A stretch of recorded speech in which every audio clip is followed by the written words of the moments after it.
Magandang araw po sa inyong lahat. Siyempre po, nagulantang ang lahat ng ating pagising, abay nalaman natin na ang Sergeant at Arms ng Senado, si Retired General Aplapska, ay nasuspinde ng 6 na buwan ng Ombudsman di umano dahil sa kinakailangan maimbestigahan ang mga pangyayari sa Senado.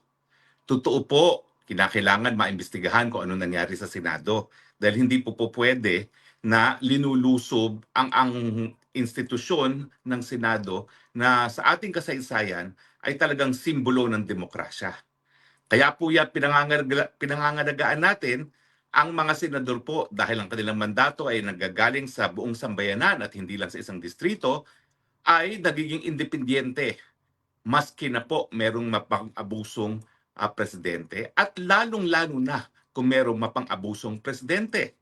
Dahil ang kanilang mandato ay kapareho lamang, kung hindi mas marami pa, ang mga botong nakuha nila kaysa sa presidente, maninindigan sila kung abusado na ang presidente, gaya ng nangyayari ngayon. Abusadong-abusado na siya. Ang tanong, bakit ba si Aplaska lang ang nasuspinde? Hindi ba kung ang nais malaman ng ombudsman ay kung sino talaga ang dapat maparusahan sa pangyayari sa panunusob ng Senado? Dapat yung partido na nanlusob, yung NBI, yung hepe niya, masuspindi rin. Bakit para bagang nagkaroon ng desisyon ng ombudsman na ang tanging merong pagkakasala ay ang Sergeant at Arms ng Senado na siya pang institusyon na linusob ng napakaraming mga armadong mga NBI agents. Siyempre maraming palusot kasi kwando requested daw ni Vic Veloso ng GSIS ang mga personnel ng NBI.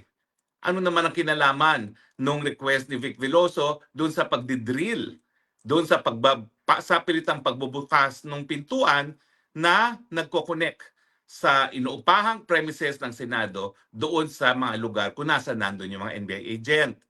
Tama na po ang pagpapalusot. Talagang ang kanilang pakay, buksan ang pinto, salakayin ang Senado at hindi natin alam kung sila'y nagtagumpay, kung ilan ang mamamatay, kung sino-sino mga mamamatay.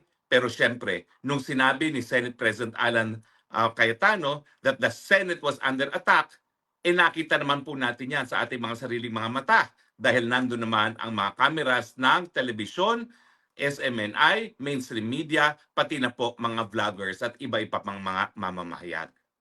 Ano pa ang kinakailangan ng ombudsman para masuspindi rin ang NBI director? Hindi ko po sinasabi na meron ng pagkakasala ang NBI director, pero hindi po patas na kung ang ating layunin ay bigyan ng katarungan ang talagang pagyurak doon sa ating napaka-importanteng institusyon ng demokrasya, dapat pati ang NBI director ay nasuspinde pending investigation. At ano itong sinasabi ng NBI ngayon na si Alan Cayetano, si Robin Padilla, at itong si Retired General Aplaska ay persons of interest. Alam nyo, yung persons of interest ay ginagamit para i-describe ang mga taong pinaghihinalaang gumawa ng krimen. Ano ba ang nagawang krimen ni Senate President Cayetano, Robin Padilla, at Bato de la Rosa? Pati na si Aplaska. Krimen ba na ipaglaban ang iyong kalayaan laban sa pagsisilbi ng isang warrant of arrest na wala namang legal na batayan sa batas ng Pilipinas? Simple lang po yan. Ako, may warrant of arrest ako, tanim kaso sa Pilipinas. Kung merong isang pulis na magtatangka na yan ay iserve sa akin dito sa Austria, ididemanda ko po sila ng kidnapping dahil wala po silang legal na basihan para ipatupad ang warrant of arrest sa labas ng Pilipinas. Ganyan din po ang pangyayari sa warrant of arrest na inisyu ng ICC. Wala pong basihan yan na isilbi sa Pilipinas hanggang masunod mismo ang probisyon ng Rome Statute.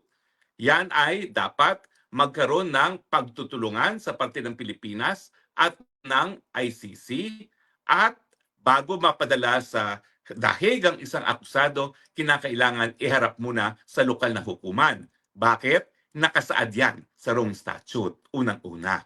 So sang-ayon sa international law at dun mismo sa tratado na bumuo ng ICC, dapat iharap muna yan sa hukuman bago maaresto, bago mapadala sa dahig.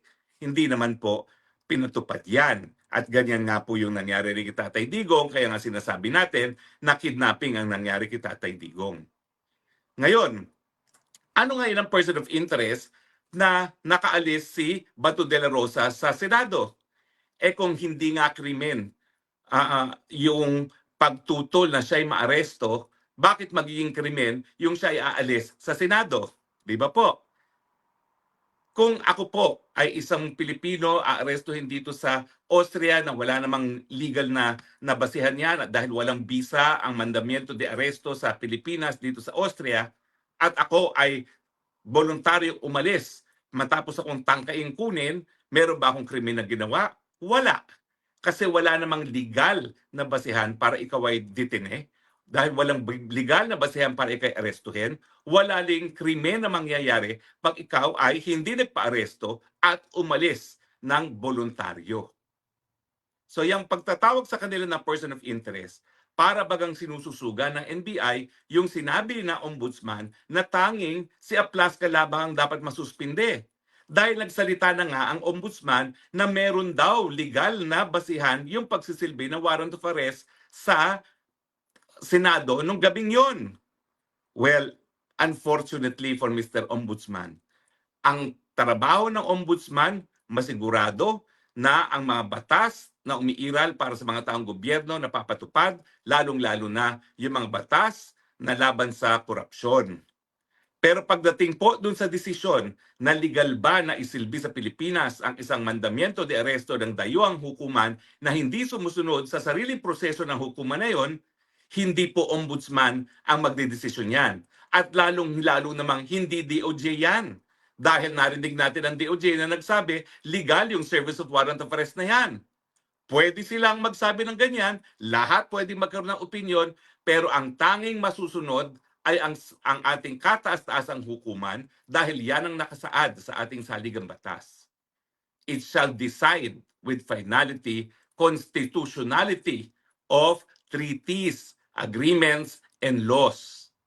At saka siyempre, it has the power to declare as null and void kahit anong gawain ng kahit anong sangay ng gobyerno na in grave abuse of discretion or in excess of jurisdiction. Ibig sabihin, tanging hukuman sa ating saligang batas, ang final arbiter, ang tanging magdedesisyon kung legal or hindi legal, yaang mandamiento de aresto na yan na na-issue ng ICC na hindi dumadaan sa lokal na hukuman.